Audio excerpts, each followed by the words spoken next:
Hey guys, this video is going to be about some books that I've read over the year 2014, since now we're in December and we're coming into 2015. I just wanted to talk a little bit about books that I've read in the past year. They're not all the books that I've read, but they're just some notable ones that I just wanted to share with you guys, and I'm going to be rating them. And then I'll be uploading a to-be read list for 2015 later on sometime next week. But I'm just going to jump right into the first book. The first book is called My Sister's Keeper by Jodi Picult. I'm sure you guys have either read the book or watched the movie or whatever, but I'm late to that novel. So if you don't know what the cover looks like, I downloaded it on my Kindle, so this is the ebook. And I definitely give this book 5 out of 5 stars. I'm not going to really talk about it a lot. No spoiler or anything like that. But if you haven't read the book, it's basically about two sisters. One's very sick, Kate, and the other one, Anna. And actually what I really like about the book, one of the things I really like about it is the fact that it's written from different perspectives. Like one chapter will be like Anna talking. The other chapter will be like her mom or her brother. It's just written from different perspectives as the book goes on. So basically the whole story is about two sisters, Anna and Kate. Anna was essentially, her parents had her basically to keep her older sister Kate alive. She had some type of disease. I read this earlier in the year. I forget what it was. I want to say leukemia, something, or bone marrow, I don't know, something like that. But the only way that she can get a bone marrow transplant was through a sibling, and her older brother wasn't a match, so then they wind up having another child, and Anna was the one to keep Kate alive. Well, Anna got older, 13 years old, and I think the sister was 15, and she decided that she didn't want to do it anymore. She just didn't want to keep going to the hospital, doing bone marrow transplants for her sister, even though they're best friends. That's the cool dynamic about it. Their sisters are good friends, but it's just that she just didn't want to keep making herself sick. So she goes through this whole ordeal. She finds a lawyer, a guardian ad litem, to basically sue her parents for the rights of her own body. And the conflict, obviously, of interest is that either she's going to have rights to her body and say she's not going to do this anymore and essentially let her sister die, or who's also her best friend, or she's going to continue on with the bone marrow transplant. There was a couple shockers in the book for me that I'm not going to talk about because I don't want to give it away, but I definitely highly recommend this book. Like I said, I gave it 5 out of 5 stars. So moving on. The next book is also on my ebook, and it's called, sorry, I'm trying to pull it up. It's called Susanna's Diary for Nicholas, and it is what was it? Oh, I was trying to pull it up.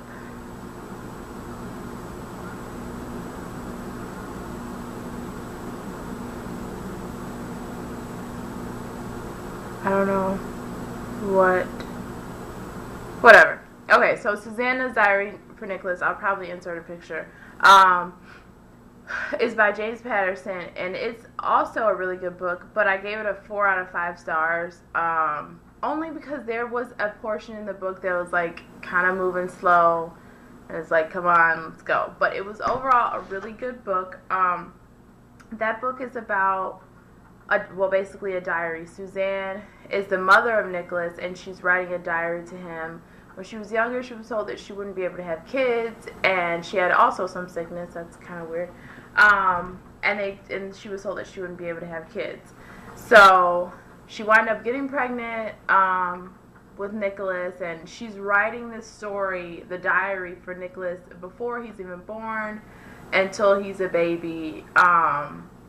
Basically telling about his parents' love story, and she's writing it, about his dad and her and how they met and how awesome their love was. And I don't want to give away too much of the book because, I don't know, it's just a really good book. I don't want to give it away, but the book starts off at one point and then it goes back in time. So it starts off with, I don't remember the husband's name. Matt? Matt. Matt is with another lady. I don't remember her name. That's irrelevant, though. They end their relationship. He starts acting really weird, and basically they end their relationship. Matt gives the other girl the diary, which is his girlfriend, the girl that he was talking to. And she starts reading this diary, and it goes on and on and on. But the reason why I said I'd give it a 4 out of 5 is because she was so stubborn. She was so mad at Matt, and she was actually pregnant too, but she did not tell Matt, because when she was going to tell him, that's when they broke up. I guess this one's kind of a spoiler, so if you want to read it, click off now, because I don't know how to tell you without kind of spoiling it. But his girlfriend was pregnant. She was going to tell him. He ran out and was like, he gave her the diary and was like, this will explain everything. She took forever to start reading the diary because she was so pissed, and that's why I was like getting irritated, like, okay, let's go, can you start reading the diary? I want to know why he just left you. And starts reading the diary, come to find out that Matt was once married to Suzanne, had a son named Nicholas, blah, blah, blah, blah, blah. So then the story unfolds that way. It's an awesome love story. I don't want to talk too much about it because I don't want to give any more of it away. But I definitely recommend that. I was really skeptical about reading James Patterson love story because he's more of a murder mystery writer. But he definitely did really good with that book. And I think that book's kind of old anyway. And the next book, Men Are Like Spaghetti and Women Are Like Waffles. I got this book and I don't have it with me because my friend's borrowing it, so I can't show you guys the cover. But I got this book when I first got engaged, and people love to give you a bunch of relationship advice and books and blah, blah, blah. And I'm not really into that stuff, but that book was really good. It is by Pam, and let me see if I can look it up really quick, because I actually did look it up right before this, so it should be still on one of my tabs.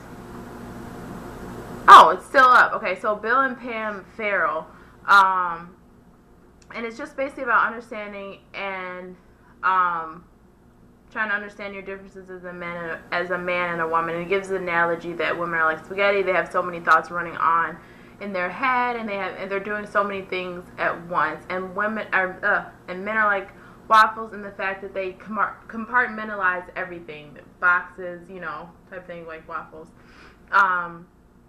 And let me see. This is the cover of what the book looks like. I don't know if it's... Yeah, so that's what the book looks like. I let my friend borrow it just this weekend or whatever, so she should be reading it. But I really like it. It's by Bill and Pam Ferrel, and they basically write... They're a married couple. They've been married for, I want to say, over 10 years. And they're writing man to man. For one chapter, it's Bill's writing to men. Pam is writing to women, and they switch. And Bill writes his passage to women, and Pam writes her passage to men, so they can understand each other better. And it has quizzes in there, and just little things that you should be asking your spouse before, or if you're married, things that you should be doing for that person. And it's just a really good book. It's it's generally, obviously, it's a relationship book, but it's just a really good book, and I gave that 4 out of 5 stars. The next book is terrible. Eat, Pray, Love. I don't even know what to say about this book. I read it really late. It looks ratty. I got it at the Books Again store, so it was already like this. I started reading this book, I want to say November, and I just finished it 2 days ago. I don't know, to me, I gave this book, first of all, let me just say, I gave this book 2 out of 5 stars. I just did not like it. The only reason why I even gave it 2 stars is because it did have, whoever had this book before me, was highlighting some quotes and stuff in here, and it did have some good life quotes that were really good, and that's why I gave it 2 out of 5 stars. Other than that, I feel like this book was very pointless. By the end of the book, I could say that I kind of learned to appreciate it and appreciate her journey, but I definitely don't think I would watch the movie. I mean, like, maybe over Christmas break while I have nothing to do because school's out and everything like that, but I don't know. I don't care about her journey for a year. Basically, if you guys don't know, I'm sure everybody knows, but she basically goes on a journey, and the book is broken up into 3 parts. Italy, India, and Indonesia. She takes a year and travels to each place for 4 months. Basically, after she got divorced, she ended her divorce, and her divorce was finalized. She just basically took a year to find herself. And literally, the title speaks for itself. All she did was eat, pray, and love. She fell in love with this guy, Felipe, when she got to Bali in Indonesia or whatever. Italy, obviously, all she did was eat, but she also started learning her spiritual side and be connecting more within her spiritual side. And she really found that and started meditating and whatever, praying more in India, and she continued that on through Indonesia, where she met a medicine man and they became really close. And like I said, the book is just about her journey traveling, and if she want to give me some money and we could travel together, then great. Other than that, this book was really bad as far as I was concerned, and I just wanted to read it because I heard a lot about the movie and how it was so great. But then again, once I started reading the book, a lot of my friends were like, no, that movie was stupid, it was pointless, it had no plot, it just sucked. So yeah, that's how I feel about Eat, Pray, Love. 2 out of 5 stars. The next book is Keeping Faith by Jodi Picult. This book is about this lady named Mariah. She gets a divorce because she comes home one day and she finds her husband, her and her daughter actually, which is Faith. That's why it's called Keeping Faith. Find her husband getting out of the shower with another lady, and boom, that's in the beginning of the book you find that out. And the whole book goes through her divorce, and they're trying to file for custody. They're both trying to get custody of their daughter Faith. And the reason why they're fighting about this is because Faith had a dream, basically, and it was kind of like, I'm trying to read the back because I'm trying to think of a good way to, like, tell you guys. Okay, so I'm just going to read the back. When the marriage of Mariah White and her cheating husband Colin turns ugly and disintegrates, their 7-year-old daughter Faith is there to witness it all. In the aftermath of a rapid divorce, Mariah falls into a deep depression, and suddenly Faith, a child with no religious background whatsoever, hears divine voices, starts reciting biblical passages, and develops stigmatas, whatever. And when the miraculous healing begins, mother and daughter are thrust into the violent center of controversy and into the heat of a custody battle, trapped in a mad media circus that threatens what little stability the family has left. Okay, basically, that is a perfect, that's perfectly sums up the book. But I forgot to mention that part. So her mother, Mariah, actually, the hardest part for them to, like, just easily, give custody to the mother is because Mariah was, before she had Faith, while she was pregnant with Faith, she was in, she had suffered from really bad depression, and she was in a psychiatric ward, and that's, like, the whole thing they have, that Colin, the husband, has against her, and why he's trying to get Faith back, because he thinks that the mother is making Faith do all of this stuff. So basically the story just goes through that whole battle of it, but it's really it's kind of a good book. I gave it 3.5 out of 5 stars. I think it was written really well. It was definitely a different type of book that I would have never, like, just thought to pick up, but I really love Jodi Picult, so I pretty much pick up anything that I see that she has. I don't know how old this book is, but yeah, it was, incorporated God and religion into it, and it just was awesome to see how much they really actually did incorporate some things from the Bible in there into this book. And it was also sad to see how much the people were after her. I mean, they were staking outside of their house every day.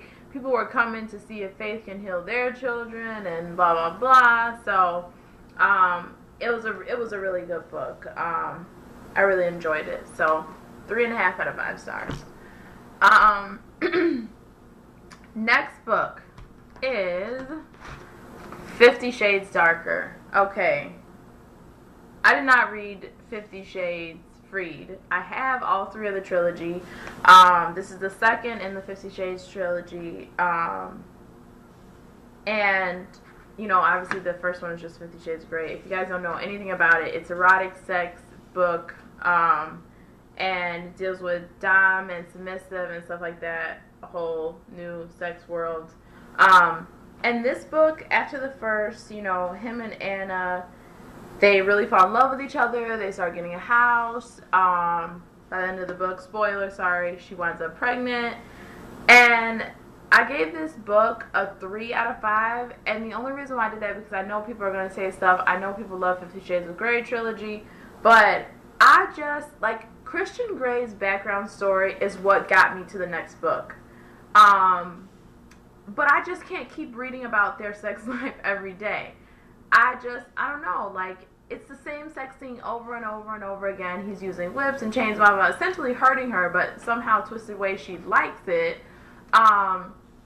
But if it wasn't for Christian Grey's background story, and maybe they're just love and romance, like with this one, with them, you know, actually falling in love with each other and getting a house together and her, you know, getting pregnant or whatever by the end of the book, that was what kept me on, but it wasn't enough to get me to the third one. I may pick the third book up sometime within the next year, but I just gave it a 3 out of 5, and I'm not going to speak too much on it because I'm sure everybody knows about 50 Shades of Grey. Alright, the seventh, well, we're on the 7th book, James Patterson, First to Die. It is the first book in the Women's Murder Club series. I gave this a 5 out of 5 stars. This book was awesome. I wanted to keep reading it, and never fall asleep, just keep reading it. This book is about a San Francisco killer who kills newlyweds. It's a murder mystery. And 4 women, that's how the Women's Murder Club gets started. 4 women, Jill, an assistant district attorney, Claire, a medical examiner, Cindy, a reporter, and the person who actually tells the story, is the story seen through, is Lindsay, the homicide detective. She gets together with Claire, who's already her best friend, Cindy she meets in this book, and Jill she knew of, as far as, you know, work-wise. They set out and to find this killer. Even though they're trying to keep it a secret, their little club, because they shouldn't be sharing information, but basically this guy, Philip Collins, he kills newlyweds, and there was 3 twists in this book where I'm the type of person, I'm reading and I'm trying to figure out who is the killer, who it is, how do they tie into it with the victims, and there was 3 twists in this book, and I just, like, I loved it. Like, I can't describe it anymore, but it was an awesome, awesome book. And I'm actually, for my to-be-read list, is to read the sequel to this. But yeah, that's pretty much it. So those are not all the books, like I said. They're not all the books that I read this year, but they're just some noted. Oh, no! I forgot! My 8th book is 7th Month by Lisa Gardner. I gave that a 3 out of 5 stars. I don't have it. I read it on my Kindle. Let's see. I should probably insert a picture, but I'll probably be lazy not to do that. Lisa Gardner is also a murder mystery writer as well. And she, whoops. Okay, so this is it. I don't know. It's like a small, it won't show like the actual cover. But that's the book. she's in the detective Dee Dee Warren. She's in her 7th month of her pregnancy, and she's trying to find a killer. And I gave that 3 out of 5 stars, and I'm going to tell you why. It was a good book at the time I was reading it, but right now I cannot tell you anything about it. I don't have a memory of it. Like I read that so far in advance. But I wanted to mention it because I love Lisa Gardner. She's an awesome writer. I love her books. But I just don't remember. I think I read that like February earlier this year, and I just don't remember. But I know she's in her 7th month of pregnancy. She's trying to find it. It's kind of like she writes like James Patterson kind of, and I vaguely remember it, but it's so little that I don't even want to tell you because it'll sound like I'm ranting and raving all over the place, and I don't know what it is. Sound like I don't know what I'm saying. So yeah, I just showed you guys 8 books. That's just a couple books that I read this year. If you guys have read any good books, please let me know. List them below. If you like the video, don't forget to like it. And if you want to see more videos from me, don't forget to subscribe to my channel. But other than that, I will see you guys next week. Bye, YouTube.